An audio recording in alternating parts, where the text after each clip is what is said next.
Yang miskin makin miskin, yang kaya mencaplok kekayaan, dibiarkannya kita lari kemiskinan dalam kemiskinan. Mereka mengelola negara dengan sewenang-wenang. Kamu bisa lolos di episode ini, tapi demi Allah, kamu tidak akan lolos di pengadilan akhirat.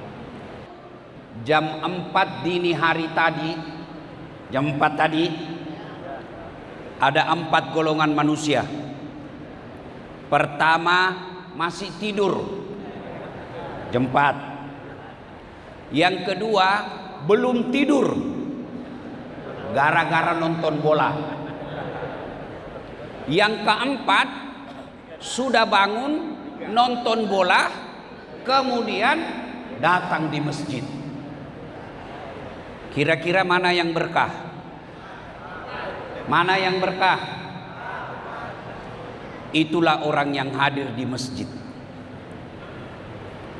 Selalu kita bilang, ya Allah berikan saya keberkahan.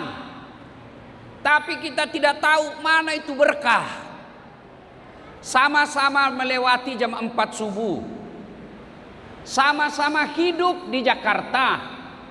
Sama-sama umurnya. Tapi ada yang tinggal di rumah, tidur. Ada yang datang di masjid. Itulah yang berkah hidupnya, yang datang di masjid. Andai saja dilihat pahalanya salat jamaah, kata Nabi, kamu akan datang meskipun kamu dalam keadaan merangkak. Coba kalau diumumkan sama gubernur di sini, siapa yang datang sholat subuh berjamaah dikasih beras 50 kilo, saya yakin jam 10 malam sudah penuh masjid. Tapi karena pahalanya tidak kelihatan, maka hanya orang-orang yang dapat hidayah yang bisa datang ke masjid. Sampai di masjid pun macam-macam. Belum full. Ada yang dapat 5, ada yang dapat 7, ada yang dapat 10. Yang dapat 5, nah kira-kira yang pegang handphone. Tidak serius dengar ceramah. Sudah dikasih tahu, masih juga dipegang HP-nya. Ya Pak, alhamdulillah, itulah berkah. Berapa menteri di Indonesia? Berapa menteri di Indonesia sekarang? Banyak. Kalau saya tidak salah lebih 100. Iya. Tapi yang hadir untuk menengahi kita sholat subuh 1. Itulah yang disebut pejabat yang berkah hidupnya. Banyak menteri, tapi jam 4 masih tidur. Bangun jam 5, ya bagus kalau sholat. Alhamdulillah menyertai kita. Menko Pangan, tidak usah buruk sangka. Dia datang mau ikut presiden kah, mau jadi apakah, urusan dia, urusan kita sesama muslim. Kita hormati kalau dia datang ke masjid. Hati-hati, banyak orang termakan hasut.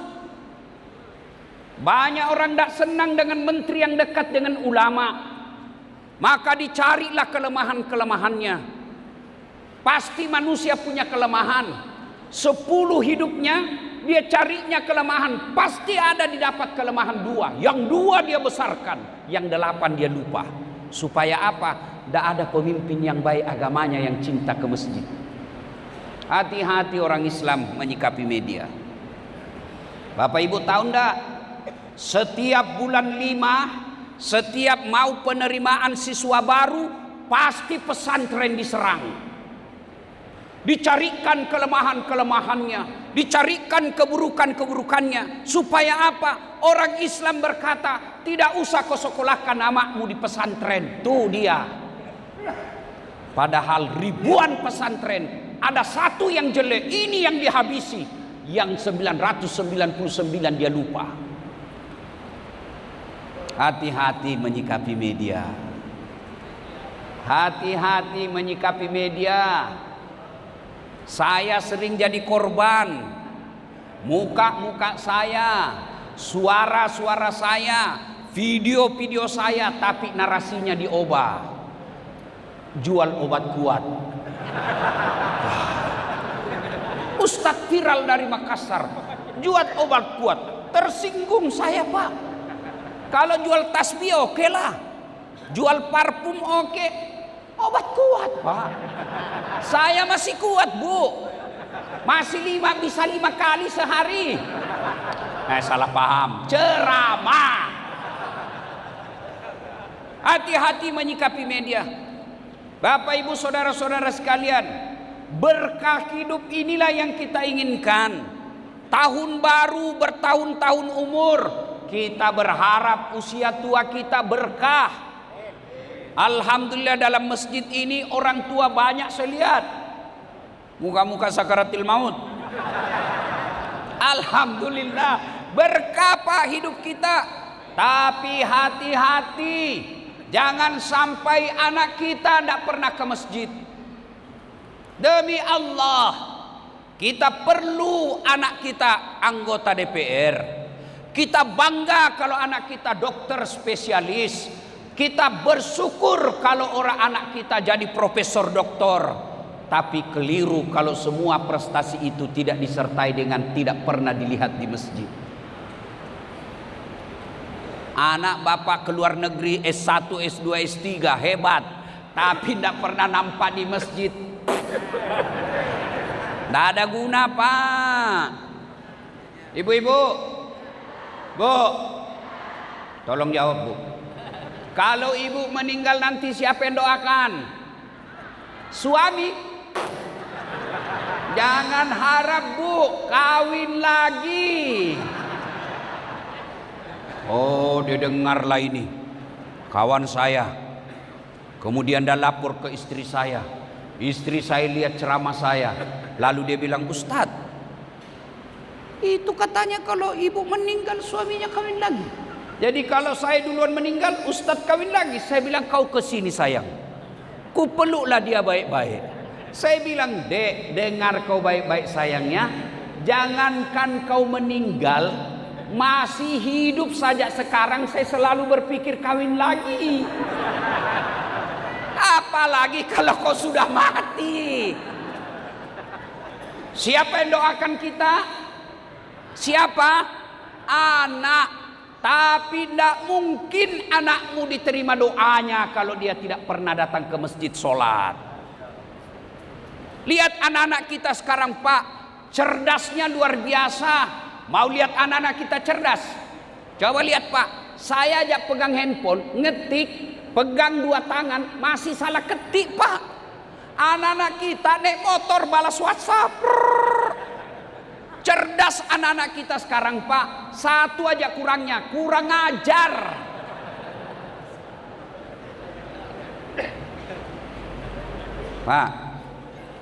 Pak, ini yang sudah tua-tua nih. Mana anak bapak? Mana cucu? Jangan sampai kita sibuk dakwah, sibuk ngajar orang, lupa bangunkan anak di masjid. Hati-hati, Pak. Makin tinggi status kita sebagai mubalik, setan juga mubaliknya yang datang menggoda kita. Hati-hati. Bersyukur meskipun kita tinggal di Jakarta perantau, rumah ngontrak-ngontrak, pindah-pindah alamat karena rumah tidak jelas. Tapi ketika subuh anak kita berjamaah ke masjid, maghrib sudah ada di rumah baca Yasin. Kemudian lagi pengajian selalu hadir. Ada selawatan, dia ada di depan memuji-muji Rasul. Itu anak spesial, meskipun dia cuma pegawai honor. Daripada dia pemilik dapur MBG, tapi harga 10.000 masih juga dikorupsi. Hati-hati bapaknya, nanti akan dicari. Masa ingat kan kisah Nabi? Ada orang tua periksa sholatnya baik, periksa puasanya baik, periksa sedekahnya cukup, hajinya mabrur, masuk ke surga. Masuklah orang tua ini surga.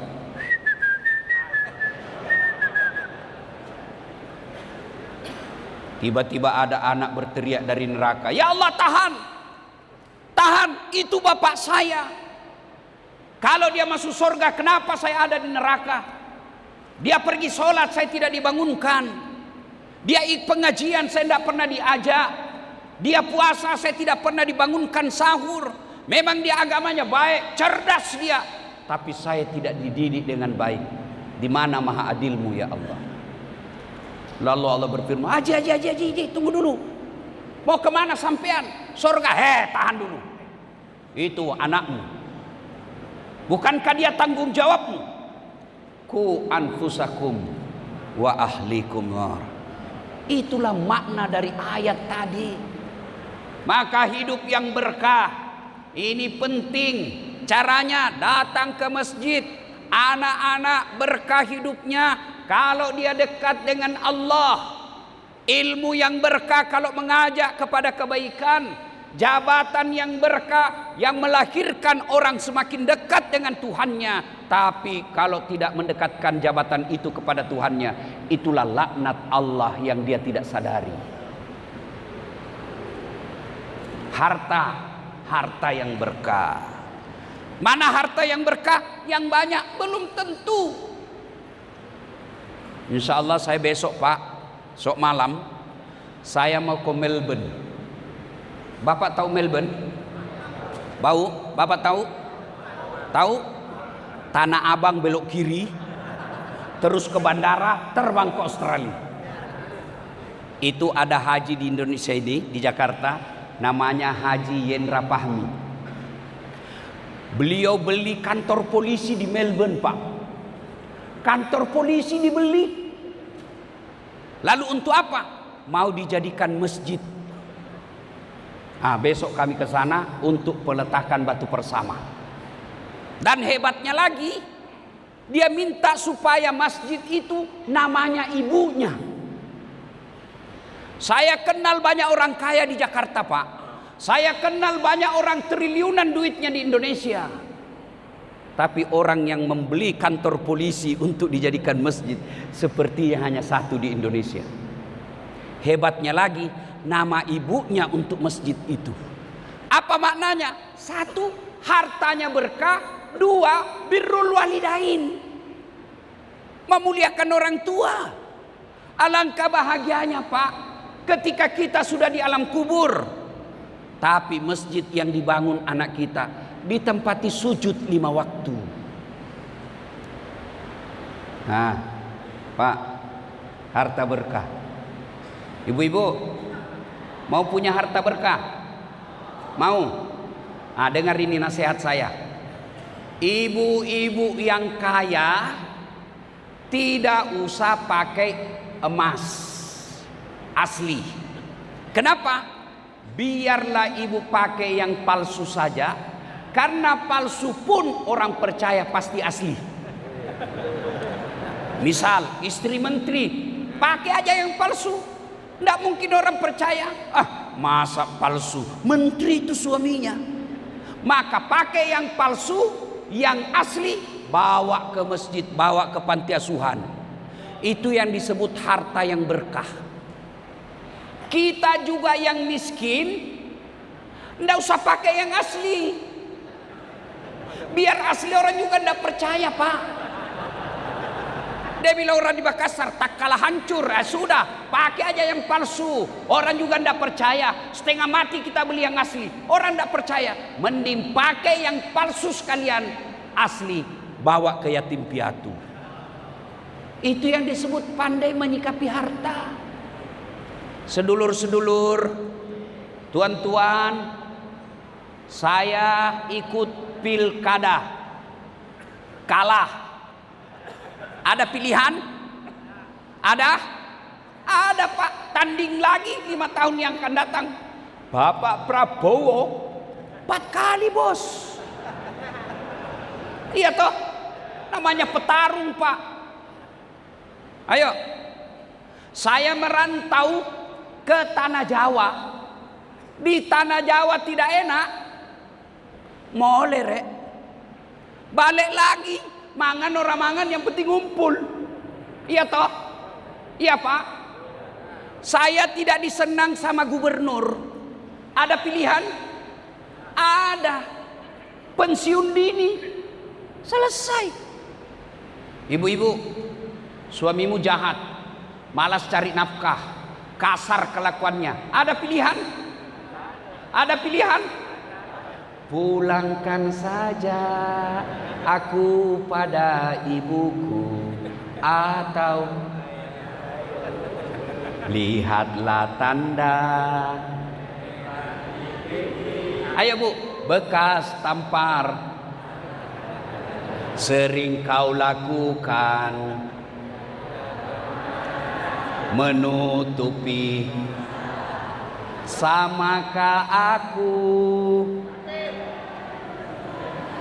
yang dijual hingga sesukamu, kau sakiti? Berarti memang sudah orang tua semua di dalam sini, Pak. Ini lagu tahun 80-an kan? Masih baik lagu-lagu zaman dulu, Pak. Ada nasihat di dalamnya. Kalau kau tidak senang sama saya, pulangkan aku ke orang tuaku. Jangan kau sakiti saya. Jangan kau pukul saya. Jangan kau hina saya. Jangan kau permalukan saya di medsos. Bertengkar kau siaran langsung. Kau video suamimu yang lagi selingkuh. Kau video istrimu yang selingkuh. Apa yang kamu dapat? Anakmu akan malu bertahun-tahun. Ibumu akan malu punya anak yang selingkuh suaminya. Apa yang kau capai? Maka lagu zaman dulu, Pak, nasihat. Pulangkan saja aku pada ibuku atau ayahku. Itu pelajaran Islam. Kamu tidak senang, pulangkan dulu ke orang tuanya. Itu lagu zaman dulu, Pak, nasihat. Kalau lagu zaman sekarang ibu-ibu apa? Putar ke kiri, nona. Putarlah ke kiri, ke kanan. Apa kau dapat kiri kanan? Itulah aslinya bele-bele, Pak. Memang negara kita ini, Pak, lagi masalah lagu-lagunya, Pak. Iya kan? Kalau dulu saya amalkan sekarang, Pak. Kalau istri saya lagi marah-marah, saya peluk sambil menyanyi. Insaflah wahai manusia, bila dirimu bernoda. Masya Allah. Saya baru pulang, dia peluk-peluk saya juga karena saya bawakan oleh-oleh emas. Dia peluk saya sambil menyanyi. Bila kamu di sisiku. Kayak film India. Ayo, berkah. Tuan-tuan, anak perhatikan. Kemarin saya baca di medsos, ada anak nuntut ibunya. Ibu kandungnya dia tuntut gara-gara apa? Ibunya jual rumahnya. Ibunya jual rumah karena dia marah. Kenapa? Karena selama bapaknya sakit tidak ada anaknya yang mau merawatnya. Maka ibunya berkata, ini hak saya karena hanya saya yang ngurus suamiku. Dituntut di pengadilan orang tuanya. Maukah bapak punya seperti itu? Tentu tidak mau. Maka anak yang berkah itu dekatkan dengan agama. Tahun baru Islam ini, ayo cari keberkahan Allah. Harta kita bawa ke keberkahan, ilmu kita bawa ke keberkahan. Tadi disinggung oleh Pak Kiai Ketua. Jadi pendakwah kita jangan sampai memecah belah umat. Ada sekarang pendakwah senangnya membuat persoalan perpecahan. Terutama yang baru satu baca kitab, itu pun baru setengah, terjemahannya pula. Nih, biasanya hari Ahad Car Free Day. Biasanya hari Ahad jogging.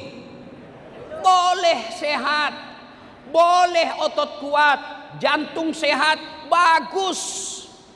Tapi jangan lupa sholat dulu. Ada kan lagunya Ome Rama, ya kan? Lari pagi Lari pagi memang penting, tapi jangan lupa subuh. Sholat dulu. Jangan lalu kesehatan, lalu Tuhan kau lupakan. Keterlaluan. Iya, boleh Pak. Nah, biar lututmu sehat, jantungmu sehat, paru-parumu bersih. Kalau Tuhanmu katakan pulang, pulang. Tidak ada dokter yang bisa halangi, tidak ada jabatan yang bisa menunda, tidak ada ilmu yang bisa menolaknya. Sakaratil maut. 2. Silakan olahraga, tapi tutup auratmu. Terutama ini perempuan. Waduh, saya kalau jogging Pak di Car Free Day Sudirman Tamrin, habis amal saya Pak. Baru turun dari mobil, sebelah kanan sudah nampak ketek. Belok ke kiri, dada. Maju ke depan, paha. Mundur ke belakang, pantat. Yang disembunyi aja orang cari, apalagi sudah dipamer. Maka ibu-ibu yang punya anak hobi olahraga, seleksi pakaiannya sebelum dia keluar rumah. Lihat pakaiannya, jangan biarkan ibu anaknya keluar tanpa pakaian sopan. Saya kasihan lihat orang jilbab, pakai jilbab tapi tidak memenuhi syarat, menutup auratnya sudah memenuhi syarat. Tapi yang tidak dia penuhi adalah mempertontonkan lekuk-lekuk tubuh. Ingat, adik-adik sekalian, para olahragawan, ahwat para olahragawan, Allah tidak melarangmu olahraga. Pakaiannya syaratnya 1, tutup auratmu. 2, tidak mempertontonkan lekuk-lekuk tubuh. Ada orang tutup aurat tapi bajunya sempit betul. Kayak lontong Pak. Bapak pernah lihat lontong? Bapak pernah lihat lontong? Itu kan masih ada bekas-bekas ikatannya kan. Yang ketiga syarat pakaian, pantas. Kalau kamu ibu haji pantas enggak? Kalau kau pengurus majelis taklim pantas enggak? Kalau kau muslimah pantas enggak berpakaian begitu? Yang keempat keindahan. Boleh indah tapi dia nomor 4, enggak boleh nomor 1. Coba lihat sekarang Pak, adik-adik kita dia masih gadis, mungkin dia cari suami, emak-emak usia sudah 55 tahun, pakai bajunya sempit. Ada lagi celana itu Pak, tidak tahu apa namanya itu, yang melengket betul di betisnya, melengket, pakai jilbab tapi roknya pendek begini, begitu begitu dia. Allah, inna lillahi wa inna ilaihi raji'un. Mungkin bapak-bapak ada pengajian di sini, anak gadisnya lagi jogging pakaian seperti itu. Hati-hati. Jangan cuma cewek, laki-laki juga. Sepeda. Lihat konten saya Pak, saya sepeda. Saya hobi jogging. Kenapa? Tahan napas. Karena kalau kita napas tidak bagus, tidak bisa ceramah 5 kali sehari. Jogging, tapi saya pakai gamis. Tidak malu Ustaz pakai begini. Ngapain saya malu? Orang aja kelihatan auratnya tidak malu. Masa saya pakaian sopan begini malu? Ini sudah tak bolak-balik otakmu ini. Iya. Sepeda. Boleh sepeda, tapi jangan pakai yang tidak ada yang nafsu lihat saya. Hati-hati Pak. Banyak sekarang laki-laki nafsu sama laki-laki.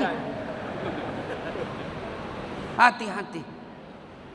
Pesan berikutnya, ini kita lagi susah-susah Pak. Di Makassar alhamdulillah Pertamax Pak cuma 10.000. Alhamdulillah. Cuma setengah liter Pak. Tidak salah toh? Tidak salah Pak. Di Makassar Pertamax cuma 10.000 Pak. Cuma setengah liter lebih. Iya. Keputusan salat subah, pemerintah sudah mengambil tekad untuk menaikkan itu. Bagi kita orang Islam, wala tayasu mir rauhillah, jangan kau putus asa akan rahmatku. Tidak ada orang mati di sini karena tidak pakai Pertamax. Tidak ada orang Indonesia mati gara-gara tidak punya oli. Yang perlu kita khawatirkan peredaran narkoba. Hati-hati. Apa boleh buat? Kita tidak senang, tapi inilah yang disebut hidup. Tidak semua kehidupan ini nikmat sesuai kita mau. Apa boleh buat? Keputusan. Mudah-mudahan kita doakan keputusan menaikkan itu menjadi pertolongan Allah, negara kita bisa lebih baik. Tapi kalau sudah dinaikkan, penderitaan makin, rakyat dirasakan penderitaan, rakyat makin menderita. Yang miskin makin miskin, yang kaya mencaplok kekayaan, dibiarkannya kita lari kemiskinan dalam kemiskinan. Mereka mengelola negara dengan sewenang-wenang. Kamu bisa lolos di episode ini, tapi demi Allah, kamu tidak akan lolos di pengadilan akhirat. Pada saat kita yang miskin enak masuk surga karena tidak banyak pertanyaan, mereka yang para pejabat dilihat oleh malaikat penjaga neraka, sudah lama kutunggu kau. Ditanya, "Marabbuka, siapa Tuhanmu?" Dia jawab, "Ketuhanan yang Maha Esa." Nanti Pak, tidak usah ribut Pak. Saya ditanya, "Ustadz, kenapa mahasiswa demo?" Saya kan dosen Pak. Kenapa mahasiswa demo? Bisa jadi mungkin karena wakil rakyat kita tidak bicara. Coba kalau semua pengurus partai, anggota dewan, ketua komisi, ketua fraksi, mereka bicara dan protes tentang MBG, selesai ini masalah.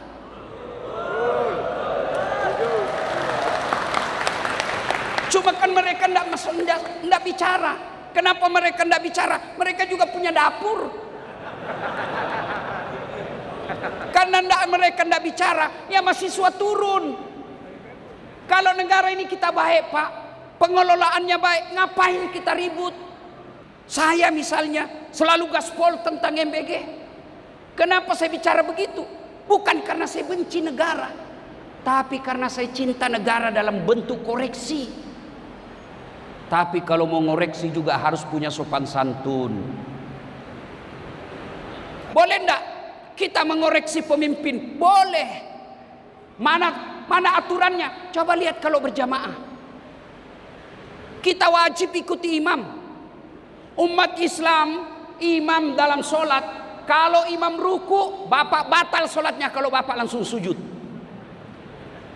Imam mestinya tahiyat, bapak bilang, saya jenderal, saya naik Allahu Akbar. Batal sholatnya Pak. Jenderal kah dia, pengusaha kah dia, alim kah dia, ikut imam. Kalau imam katakan ruku, ruku. Tapi ketika imam salah, kita koreksi. Cara mengoreksinya, imam salah, mestinya dia ruku, dia sujud. Cara mengoreksinya bukan ditendang, bodoh ini. Enggak Pak. Begitu dia salah, bukan didorong pantatnya, beleng-beleng ini. Enggak. Apa yang diucapkan? Apa yang diucapkan? Subhanallah. Kita puji Allah. Itu artinya mengoreksi, mulut harus tetap punya adab dan santun. Tapi ketika mengeritik, harus kritik secara konstruktif. Mana itu kritik konstruktif? Contoh, imam terputar tidak mau selesai bacaannya. Wala antum abiduna ma abud wala ana abidum ma abadtum wala antum abiduna ma abud wala ana. Bagaimana cara koreksinya? Bapak ucapkan dulu subhanallah.